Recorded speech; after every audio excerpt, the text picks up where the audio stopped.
Halo, hari ini masuk satu unit HP Xiaomi Redmi Note 7 dengan keluhan HP ini susah dinyalakan dan harus dibantu dengan pengecasan ya. Kalau misalkan pengen HP-nya bisa menampilkan menu ya, atau dinyalakan sampai memunculkan tampilan menu. Dan ini akan kita coba nyalakan terlebih dahulu. Kita tekan power, logo Redmi sudah muncul dan kita tunggu apakah dia bisa masuk ke tampilan menu.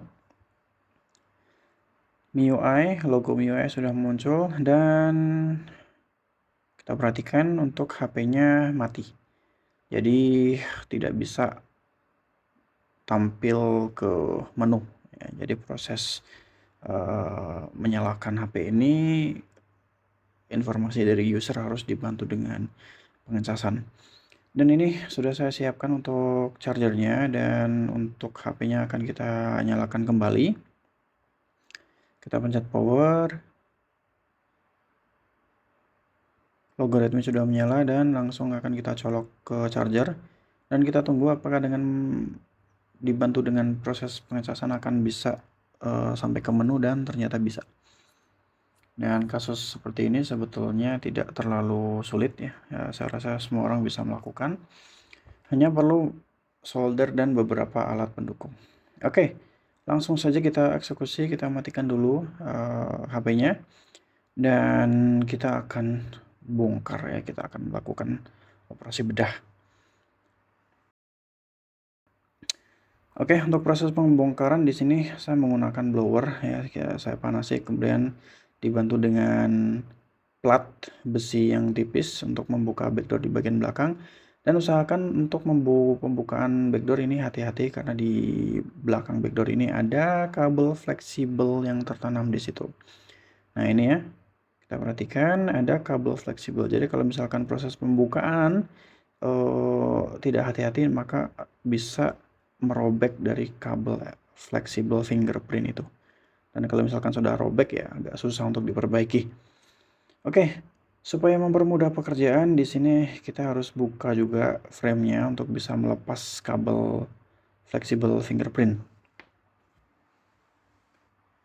Ini proses pelepasan saya percepat supaya tidak memakan durasi yang lama. Oke,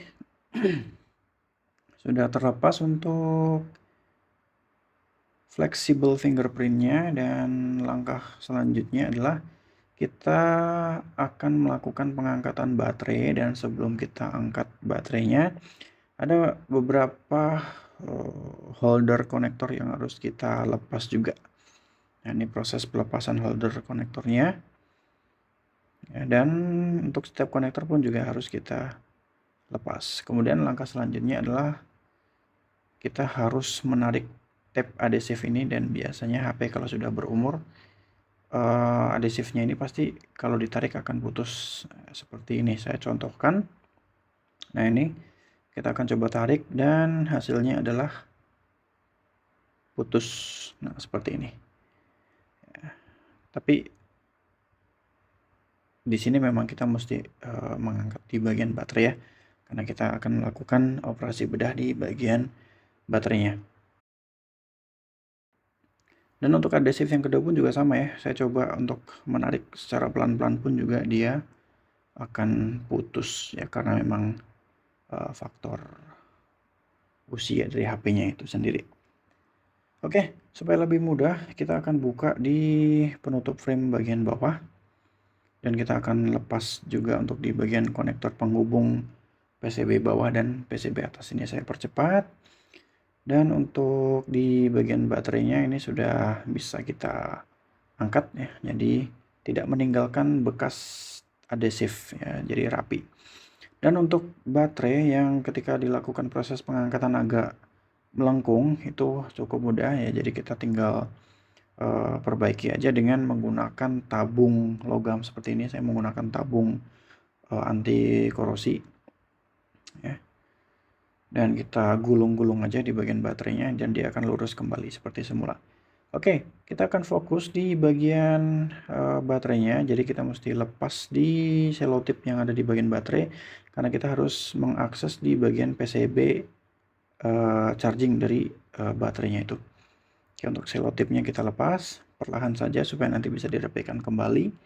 Dan di situ kita melihat ada satu komponen yang cukup besar, itu disebut dengan fuse ya. Jadi ini komponennya, fuse atau sekring. Dan proses eksekusinya adalah kita akan menghubungkan kedua ujung fuse tadi dengan kabel jumper seperti ini. Ini saya menggunakan kabel jumper ukuran 0,1 mm dan kita juga membutuhkan kawat timah ya. Dan untuk proses penjamperan akan seperti ini, biar teman-teman bisa perhatikan di situ. Kita tambahkan timah terlebih dahulu untuk di semua sisi fuse-nya, di kedua sisi fuse. Dan untuk di bagian kabel jumpernya juga akan kita tambahkan timah supaya nanti lebih mudah untuk disolder ke bagian fuse-nya. Oke, ini satu sisi sudah saya solder, kemudian di sisi yang kedua juga kita harus solder karena kita harus menghubungkan antara kedua sisi itu. Kalau sudah kita solder, kemudian kita potong kabelnya, jadi secukupnya saja.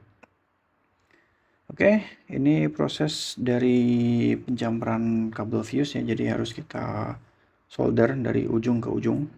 Ya, ada dua sisi fuse ini kita hubungkan.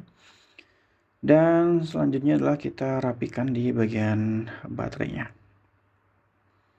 Dan langsung kita pasang dan kita akan melakukan uji coba. Untuk memasang konektornya, usahakan untuk di bagian konektor baterai kita pasang di paling terakhir ya. Jadi jangan sampai dipasang di bagian awal. Oke, ini sudah kita pasang dan kita akan coba nyalakan apakah dengan proses jumper kabel fuse tadi bisa mengobati penyakit dari HP ini. Kita tunggu, logo MIUI sudah muncul dan bisa diperhatikan di sini langsung muncul ke tampilan menu. Jadi untuk eksekusinya berhasil ya. Nah, sebetulnya ada cara lain kalau kita tidak mau melakukan proses solder menyolder, yaitu kita tinggal beli aja baterai penggantinya. Jadi tinggal dibeli baterai penggantinya dan kita pasang, dia pasti akan sembuh ya.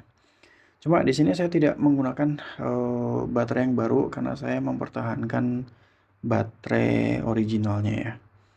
Seperti itu, karena dari segi kualitas pun pasti beda ya, pasti lebih bagus untuk yang original. Oke, seperti itu. Dan ini untuk di bagian backdoor kita tinggal rapikan, kita tinggal lem, dan ini tidak akan saya videokan ya supaya durasinya tidak terlalu panjang. Oke, terima kasih sudah menonton, semoga bermanfaat dan assalamualaikum.